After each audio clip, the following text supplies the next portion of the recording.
St. Luke's. Now, it might be really raining out there, but we've got some sunshine for you in here because we have Julian and Francisco. Can we give them a huge warm welcome? And we are travelling to South America. Oh, the dream. Almost all of the music today is from over there. The first piece, however, is from Paganini. Now, when we hear the word Paganini, many of us probably think about this amazing violinist. So Paganini is still regarded as being one of the greatest violinists who ever lived. And the truth is, he was kind of the first one who was good at marketing and good at selling himself. Not to say he wasn't a good violinist, he really was, but it was a whole package with him. And he had the lifestyle as well. He had, you know, women and affairs and gambling and illness and all the rest of it. He would make a great Netflix drama. But the secret about Paganini is that he was equally skilled on the guitar. Apparently he was an amazing guitarist, but he never played his guitar in public. He called it his constant private companion. And he wrote 18 sonatas for guitar and violin, and we're going to hear the first one of them now. So this is Paganini's Sonata for Guitar and Violin, number 1.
To get on a metaphorical plane and travel to Colombia.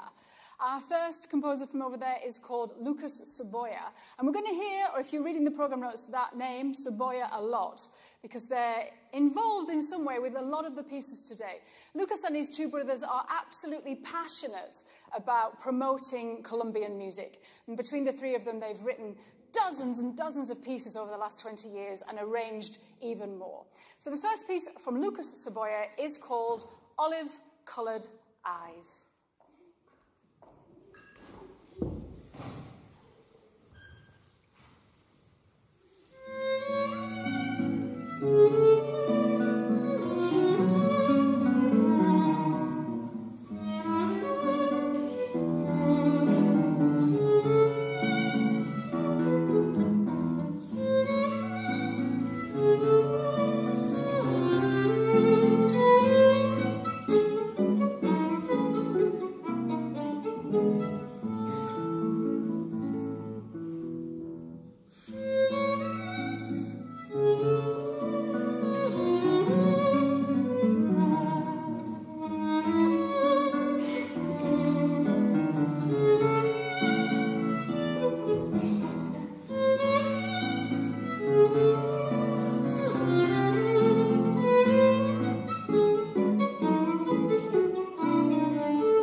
make you feel happy on such a horrible rainy day. Our next piece sidesteps us to Venezuela and a composer called Heraclio Fernandez. I'm sure I pronounced that wrong, but anyway, Fernandez. Now, he achieved the composer's dream. He wrote a piece that is so beloved by the Venezuelan people that it rippled throughout the culture. And Venezuelans probably don't realize that anybody ever actually wrote this piece because it's quite simply always been there. It's completely beloved. It's a fast waltz and it's called Devil on the Loose. And it was actually written in 1888. It was published after Fernandez's death, so he would have had no idea of its popularity. And then, and you won't believe it once you've heard it, in the 1970s, somebody put lyrics to it, and it made its way into the...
So just imagine singing along to that. I should just say hello to our online audience who have joined us online and remind you all that this concert will remain online. So if you want to watch it again with a glass of wine, because you know that's what this music wants, you can do so afterwards. And just say to all of you that there will be a chance to ask questions a bit later on. So if you're online, start typing now. And kids, if you want to ask a question, you've got to get ready to shout at us. So have a little think if you want to ask a question. We return to Lucas Saboya now for our next piece, which is called Bella Vista, which means beautiful view.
composer is truly international, born in Colombia, raised in Africa and Asia, and now lives in the USA. And on his website, he says that he has all of these inspirations from around the world, different languages, different people, different art forms, but all he wants to do is speak through music. His name is Santiago Bernal Montana, and he speaks very well through this next piece, which is called Say It Again, and it is a pasillo, which is a type of Colombian slow waltz.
this is the point of the concert where if you've got any questions for either of our performers, now's your chance, but wait for a microphone to come somewhere near, and if you're in the balcony, you're going to have to shout, but I'm going to leave the balcony for a while and look at the screen where we have "You both sound so good." I didn't know it was going to say that, says Yashbi from Chennai. How many times have you worked together? I'll ask you that, Francisco. We have been working for the last 5 years, maybe. Every now and then we have some projects together. We join, have a good time, and do some beautiful Colombian music. There we go. So 5 years. It takes 5 years to sound that good. Actually, it takes a lot longer than that. Has anybody got a question down in this bit of the hall? Just put your hand up, and I'll get a microphone to you. You're right at the front, so you can have my microphone, but don't take it off me, because I get very sad if you do that. Okay, go for it. Do you see pictures when you play music? What a beautiful question. I'm going to ask Julian that one, and then I'll come back. Do you see pictures when you play music? Yeah, sometimes, yes. I see. With this music, I remember kind of home pictures, landscapes, and it's very helpful. Connects very well with the music, so yes. Do you see pictures when you play, Francisco? Come around this side. Yeah, it's all sort of different pictures, like can be like a person or just some colors, a bit more abstract pictures, but there is always a nice image in my head. What a beautiful question. I think you get a round of applause for a really beautiful question. It's a really beautiful question. Nobody's ever asked us that before, and it's such a lovely question. Right, let's go to my school groups up there. I'm going to go right there. You've got your hand up. Yeah, you. You're going to have to shout. Well, you don't have a question, so I'm going to go over to you on the end of the back. Yeah, you.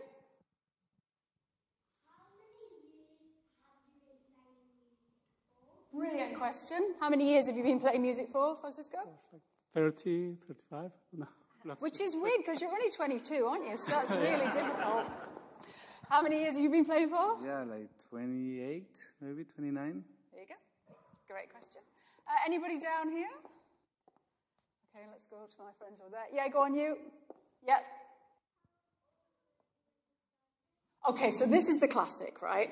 Whenever we go into school, and we go into school a lot, that's the two questions. How long have you been playing? And the next one is always, how old when you started? Because you know what they're going to do, right? How old were you when you started? Well, I started with like folk guitar at home with my dad when I was like 6, but then went into classical playing much later at 16. There you go. 6, 16, 30. I started with percussion at 5 and then violin at 11. Percussion? I did not know that about you. Hence the rhythm. Oh, yeah. And then violin at 11. There you go. You can add those numbers together. Okay, on the screen, what guitar are you playing? Because it's beautiful, says Sean in Glasgow. Well, this is a beautiful British guitar by maker Philip Woodfield. I just got it recently, so it's still a baby. It's a baby. Yeah. Amazing. Oh, right there. Let's utilize our very posh microphone with a long stick. No expense spared. Well, first of all, to say we were enthralled by this music. It's fantastic. And I noticed the sun's shining. I know. I was interested in what was their favourite pieces that they played. What's from today or just? No, just generally. What's your favourite piece or pieces?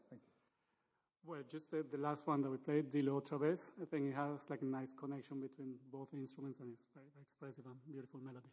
There we go. What's your favourite piece? From today? From today or whenever? I think that for Colombian music, this has to be Dilo Otra Vez or Bella Vista, all this reflective, kind of slow. Once you hit some age, you start, remembering and being more nostalgic about it. So this connects very well with this right now. And then, a lot of symphonic music as well that we play with the orchestra. And it's very memorable. So many pieces will be here all day, yeah. But these guys, clearly they're deeply nostalgic and romantic, and they like the slow Colombian pieces. Okay, let's have one more from the kids. So you've got your hand up very high. You're right in front of me. Go for it. Shout. How many countries have you How many concerts have you played in? Countries, sorry. How many countries have you played in? Maybe around 20, something like that. It's probably, with members of the orchestra, Julian is a member of the London Symphony Orchestra, it's probably easy to say the countries you haven't played in. I haven't counted them, I don't know. But it is almost everywhere, isn't it? It's a lot. Maybe not Africa, but everywhere else we have played. Yeah. At least continents, yeah. And a few years ago, the orchestra toured to Colombia for the first time. That must have been amazing for you. Yeah. That's very, very special for me. Did you have your whole family there? Some of them, yeah. Some families too big, Yeah, too big. Brilliant. Let's move on to our last piece. Thank you for your questions. Put your hands down if you're in the balcony. Sorry, I couldn't get to you. Before I tell you about the last piece, I'll tell you about the next concert, which is 2 weeks today on the 3rd of May, and it features our orchestral artistry students from the Guildhall School of Music and Drama. And so that's a chance to hear orchestral musicians at the very beginning of their career. And we've got some great repertoire. We've got Frank Bridge and Mio, a lovely French composer, and my new favourite female composer, Grazina Bashevich. So that will be in 2 weeks' time. That one's not streamed, so you'll have to be here live. Our last piece is from an English composer and saxophonist called Andy Scott, and it's called Paquito, and it's an homage to the great saxophonist Paquito de Rivera, and it has been described as being amazingly good. I can't remember the exact quote, but it's something like astonishingly exciting, and then it says that it bounces, and it bubbles, and it boils along, and that is exactly what it does. I really hope you enjoy this.